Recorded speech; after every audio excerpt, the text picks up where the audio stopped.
প্রিয় শিক্ষার্থীরা, আসসালামু আলাইকুম। আজকে এখন আমি আপনাদের মাঝে যে ক্লাসটা উপস্থাপন করবো সেটা আপনারা বোর্ডে দেখতে পাচ্ছেন। এখানে তিনটা ভগ্নাংশ লেখা আছে। কয়টা ভগ্নাংশ লেখা আছে? একটা, দুইটা, তিনটা। এই যে তিনটা ভগ্নাংশকে আমাদের এখানে লেখা আছে সমহর বিশিষ্ট ভগ্নাংশে রূপান্তর করতে হবে। অর্থাৎ সমহর আমরা তো বুঝতে পারছি না। মানে হলো এখানে দেখেন ভগ্নাংশের উপরের অংশকে কি বলে? আর নিচের অংশকে কি বলে? এই যে তিনটা ভগ্নাংশের ভিতরে তিনটা হর দেখতে পাচ্ছেন। এখানে একটা হর হলো 5, আরেকটা কত? আরেকটা কত? 10। এই তিনটা হর কিন্তু তিন রকমের। এই অঙ্কের নিয়মটা হলো তিনটা হরকে একই রকম বানাতে হবে। কি বানাতে হবে? একই রকম, কোনো পরিবর্তন হবে না। ঠিক আছে? একই সেম তিনটা একই জিনিস হবে বা একই অঙ্ক হবে বা একই সংখ্যা হবে। এটাই হলো সমহর। আপনারা কি বুঝতে পেরেছেন সমহর কি? সমহর মানে হরগুলো প্রত্যেকটা সমান হবে। এবার এই অঙ্কটা কিভাবে করব? এখানে দেখেন প্রথমে লেখা আছে সমাধান, তারপরে ভগ্নাংশের হর এত এত এর লসাগু এত এত। এখানে হর কত আছে বলুন তো? 5, কমা তারপর 4, 10। এই যে তিনটা ভগ্নাংশের হর দেখতে পাচ্ছেন, এই তিনটা হর লিখলাম। দুইটা থেকে দুইটা লিখবো, তিনটা থেকে তিনটা লিখবো, চারটা থেকে চারটা লিখবো। এই প্রত্যেকটা হরের সবগুলা হরের আমরা কি বের করবো? লসাগু বের করবো। তাহলে আমরা লসাগু বের করবো। প্রথমে এখানে 5 দিচ্ছি, 4, তারপর কত? 10। এমন একটা সংখ্যা দিয়ে ভাগ দিতে হবে যেন অন্তত পক্ষে এখানকার দুইটা সংখ্যার কি করা যায়? ভাগ করা যায়। এমন একটা সংখ্যা। আচ্ছা, প্রথমে 1 দিয়ে কি ভাগ দিয়ে করে লাভ হবে? হবে না। তাহলে 1 দিয়ে ভাগ করলে হ্যাঁ ভাজ্য যা আছে তাই থাকবে, এর কোনো পরিবর্তন হবে না। তাহলে আমরা একের পরে কত আছে বলেন তো? 2 দিয়ে 5 কে ভাগ করা যায় না, তাহলে 5-এর 5ই লিখলাম। 2 দ্বারা 4 কে ভাগ করলে কত বার যায়? 2 দুগুণে 4। তারপর 2 দ্বারা 10 কে ভাগ করলে 5 দুগুণে কত? 10। 5 দুগুণে কত?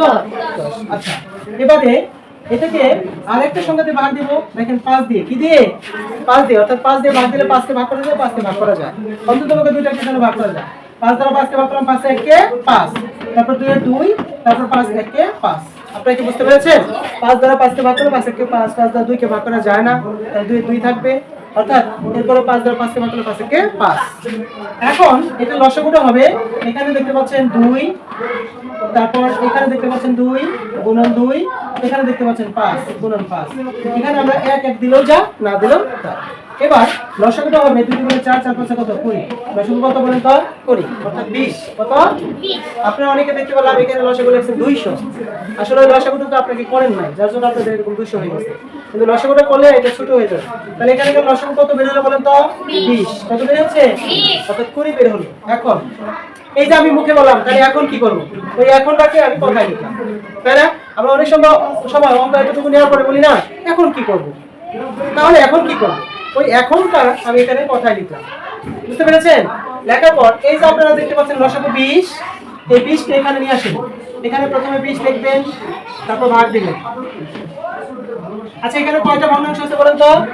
তাহলে আমরা 20 তিনবার লিখবো। 20 ভাগ, আবার লিখবো 20 ভাগ। এভাবে যদি দুইবার থাকতো, এখানে দুইটা ভগ্নাংশ থাকতো, তাহলে আমরা দুইবার লিখতাম। তিনবার আছে বলে তিনবার লিখলাম। চারবার থাকলে চারটা ভগ্নাংশ থাকলে তাহলে আমরা কয়বার লিখতাম? চারবার লিখতাম। বুঝতে পেরেছি? এবার 20 ভাগ 20 ভাগ 20 ভাগ। আচ্ছা, এখানে হর কত আছে বলেন তো? এই 5 কে আমরা এখানে নিয়ে আসবো। 5 সমান দ্বিতীয় ভগ্নাংশ, এখানে হর কত আছে? এই 4 কে এখানে লিখবো সমান। তৃতীয় ভগ্নাংশ এখানে কত আছে বলেন তো? এখানে 10 লিখবো, তারপর সমান। এই 5 কোথা থেকে আসলো? প্রথম ভগ্নাংশের হর 5, তাই না? 4 কোথা থেকে আসলো? দ্বিতীয় ভগ্নাংশের হর 4। 10 কোথা থেকে আসলো?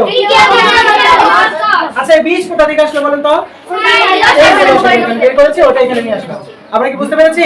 এভাবে স্টেপ বাই স্টেপ প্রত্যেকটা অঙ্ক একই সিস্টেম আমরা আগে যাব। হয়তো বা ভগ্নাংশটা বা লসাগুটা ভিন্ন রকম হতে পারে, কিন্তু নিয়মে এইভাবেই লিখতে হবে। এটাই নিয়ম। বুঝতে পেরেছেন? এখন 5 দ্বারা 20 কে ভাগ করলে কত হয় বলেন তো? 4। 4 5 20। কত বের হলো? 4। 4 দ্বারা 20 কে ভাগ করলে কত বের হবে? 5। 4 5 20। 10 দ্বারা 20 কে ভাগ করলে কত বের হবে? 2। 10 দুগুণে 20। আমরা কি বুঝতে পেরেছি? এবার এখানে আমরা দিব সুতরাং। কি দিব বলেন তো? এখানেও দিব সুতরাং, এখানেও দিব সুতরাং। আমরা কি বুঝতে পারছি? এরপরে এখানে একটা টান দেব একটু লম্বা করে, এখানেও টান দেব একটা লম্বা করে, এখানেও টান দেব একটু লম্বা করে। দেওয়ার পর এখানে যে প্রথম ভগ্নাংশ কত আছে বলেন তো? 3/5। এটা লিখলাম প্রথম ভগ্নাংশ। তারপর দ্বিতীয় ভগ্নাংশ কত আছে বলেন তো? এখানে দ্বিতীয় ভগ্নাংশ 3/4 লিখলাম। তৃতীয় ভগ্নাংশ কত আছে বলেন তো? 7/10। এখানে 7/10 লিখলাম। তারপর প্রত্যেকটার ভিতরে গুণ চিহ্ন দেব, গুণ। আমরা কি বুঝতে পারছি? আচ্ছা, গুণ দেওয়ার পর এখানে ভাগফল কত বের হয়েছে বলুন তো? আমরা এখানে 4 লিখবো, এখানেও 4 লিখবো। এখানে কত বের হয়েছে বলুন তো? এখানে 5 লিখবো, এখানেও 5 লিখবো। এখানে কত বের হয়েছে? এখানে 2 লিখবো, এখানেও 2 লিখবো। আমরা কি বুঝতে পেরেছি?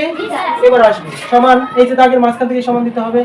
এখানেও সমান, এখানেও সমান দেওয়ার পর এবার কান দিয়ে 3 আর 4 গুণ করবো। এই দুটো কি করবো বলুন তো? গুণ। 3 4 কত? 12। আর 5 আর 4 গুণ করবো। 4 5 কত? 20। এবার এখানে 3 আর 5 গুণ করবো। 3 5 15। নিচে হলো 4 5 কত বলুন তো? 20। আবার এখানে 7 আর 2 গুণ করবো। 7 গুণে কত বলেন তো? 14। নিচে কত বলেন তো? 10 গুণে 20। আচ্ছা আচ্ছা, আপনারা বলেন তো, দেখেন তো, এই যে ভগ্নাংশগুলো যে হলো, ভগ্নাংশের লব, এখানকার লব, এখানকার লব, এখানকার লব ভিন্ন, কিন্তু হর এখানে 20, এখানেও 20, এখানে 20, তিনটা ভগ্নাংশে হর মিলে গেছে না? জি স্যার। এটাকেই বলছে সমহর। সমহর মানে কি? হরগুলো সমান হবে। কি হবে? হরগুলো সমান হবে। এই যে তিনটা ভগ্নাংশের হর দেখেন সমান হয়ে গেছে, 20 20 20 হয়ে গেছে না? জি স্যার। অর্থাৎ আমার অঙ্কটা কারেক্ট হয়ে গেছে। এখন আমি এখানে লিখবো সুতরাং নির্ণয় সমহর বিশিষ্ট ভগ্নাংশ।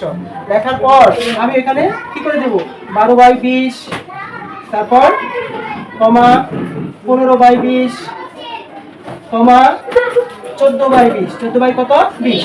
দেখেন এই প্রত্যেকটা ভগ্নাংশের হর 20 20 20 তিনটাই মিলে গেছে। তাই মিলে গেছে না? এখন আমরা এই একই নিয়মে সমস্ত অঙ্কই তিনটা ভগ্নাংশ, 3টা থাক, 4টা থাক, 5টা থাক, একই নিয়মে আমরা এই সমহর বিশিষ্ট ভগ্নাংশে রূপান্তর করব। নিশ্চয়ই পারবো সবাই? জি স্যার। ধন্যবাদ।